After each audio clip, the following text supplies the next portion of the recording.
I'm going to share with you a brand new video, unearthed footage of John C. Floyd III. That is Fani Willis's father. There's new footage of him going off on a wild racial discriminatory rant towards Jesse Unruh, then California State Treasurer, back in the 1980s. Why, Nez? Why are you talking about this now? Well, this is the guy that Fulton County put on the witness stand to add credibility to Fani Willis. Fani Willis is essentially jeopardizing her entire career because her entire career was made on her prosecuting Trump for election fraud and interference in the 2020 election. So this is really, really important. I'm going to share this video. Stick around to this. Before I share the video, which you got to check this out. It's unbelievable what he says.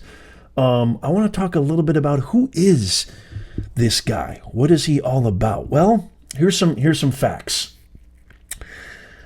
He was a prominent Black Panther in the 60s who called the police, quote, the enemy, end quote. Back in the 1960s, he considered the Los Angeles Police Department a, quote, occupying army that was, quote, nothing but trouble. Willis told the New York Post that she speaks to her father as much as 10 times a day and that his values continue to guide her. So I think it's pretty important to talk about who is this former Black Panther who called police the enemy, who called them an occupying army, and called them, quote, nothing but trouble. Let's delve a little bit deeper. Fani Willis also said this about her father, quote, I have an absolutely amazing father, and I'm very privileged to have been raised by such a great man.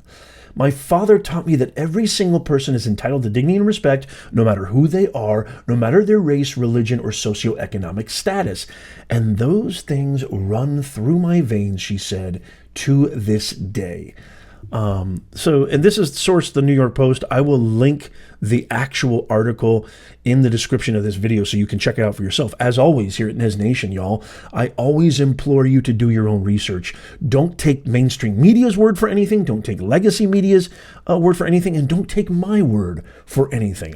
This is the same philosophy that I, engendered in my classrooms when I was teaching business communications, the rhetorical principles of Aristotle, etc., communications, which I've been doing for decades. Same thing. I want you to always do your own research. So Floyd, Fani Willis's father, was a founding member of the Black Panther Party chapter in 1967.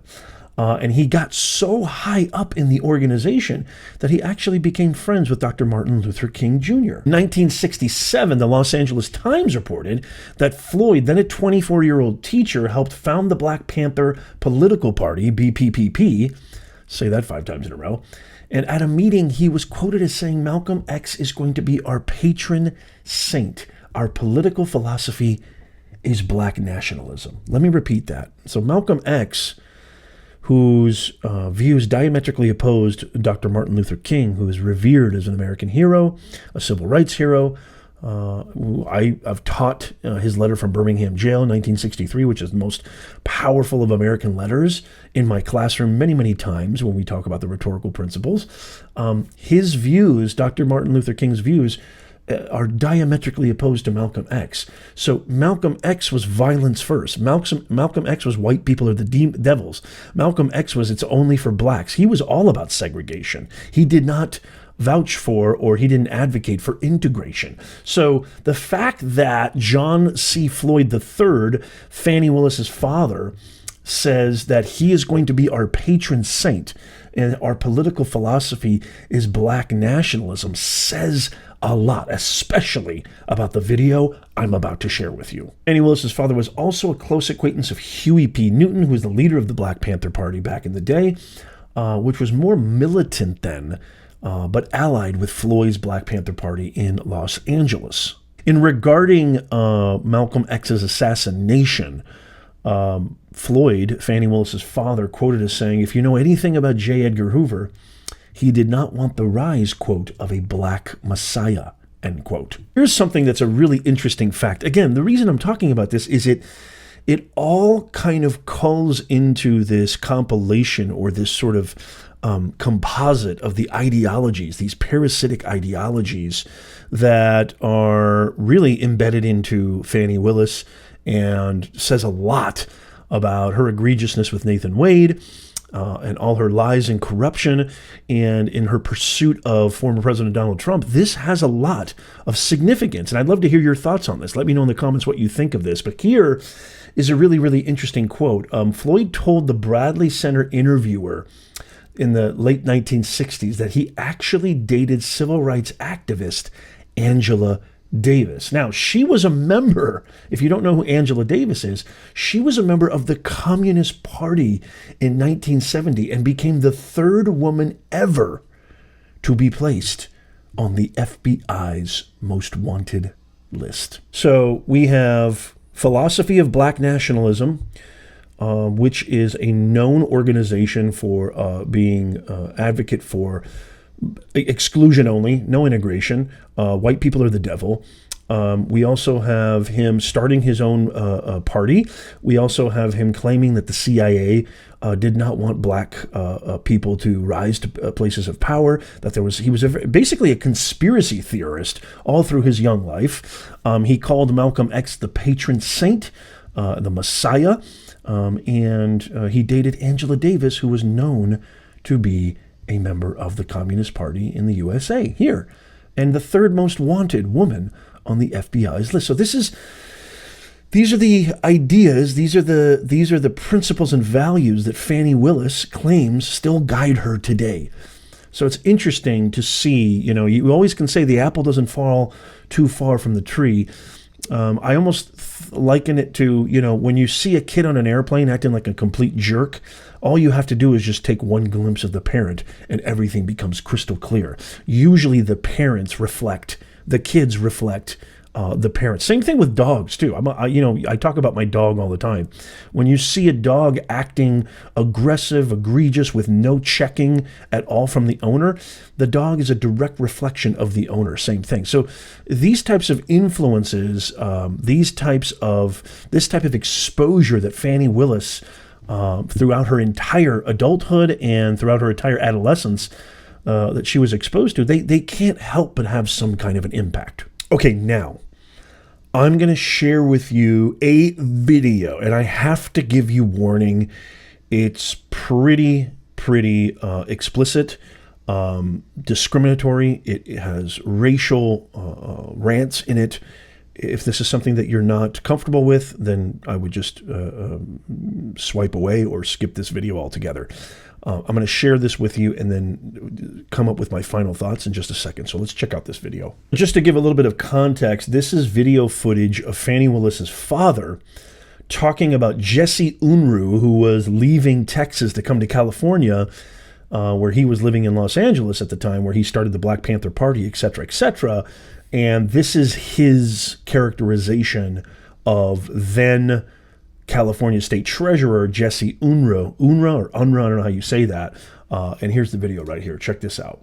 After the election, I was so pissed off at that. How could this Texas cracker come here and run the black community? I was just livid. Who are you referring to?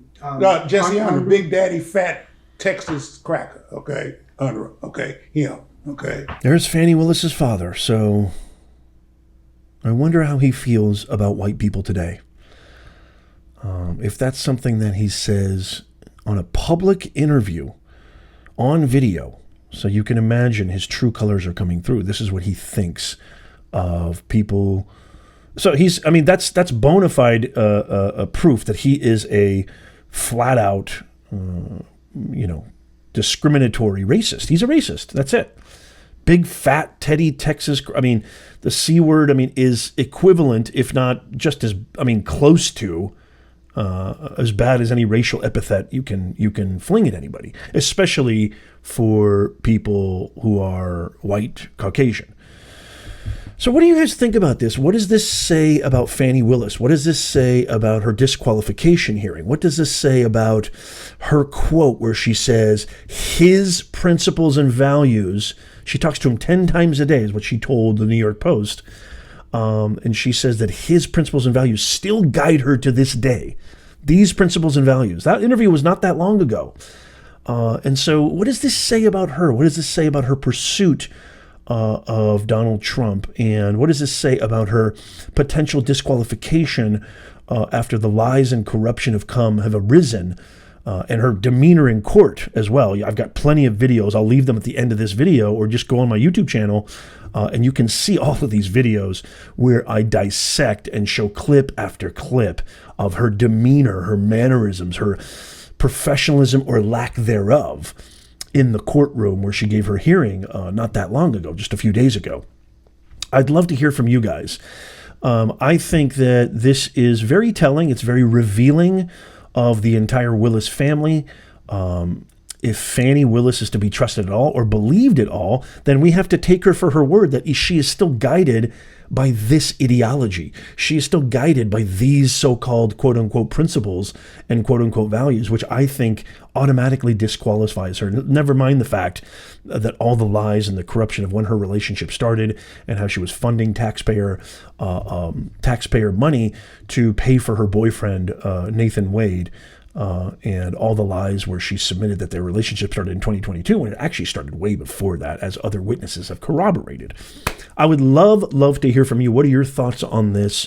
Let me know. If I am wrong, let me tell you something, Nez Nation. I'm happy to be wrong. I have no problem being wrong. This channel is not about dividing us. This channel is about bridging that divide, looking at things critically, using our sovereignty, our ability to think critical discernment. We are not automatons. The mainstream media and legacy media does not control us. We don't just believe everything at face value. We have our number one superpower, our ability to look at a message, look at some kind of information and intelligence, and analyze it. Audience, purpose, message, ethos, pathos, logos. This is the lens. It's the ultimate lens. I've been doing this for decades, and it's been around since 2,000 years ago when Aristotle first composed these principles, and they're still true today.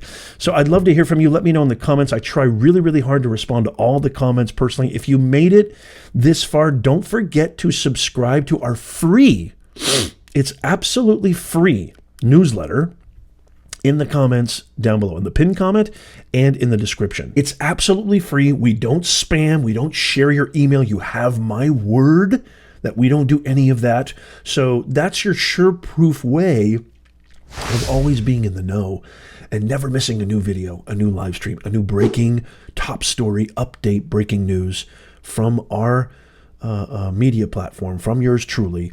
When we give it to you, we always try to give you the best of the best. I'm trying to create the best content in what I call the most consequential year of our republic. So make sure you sign up for that.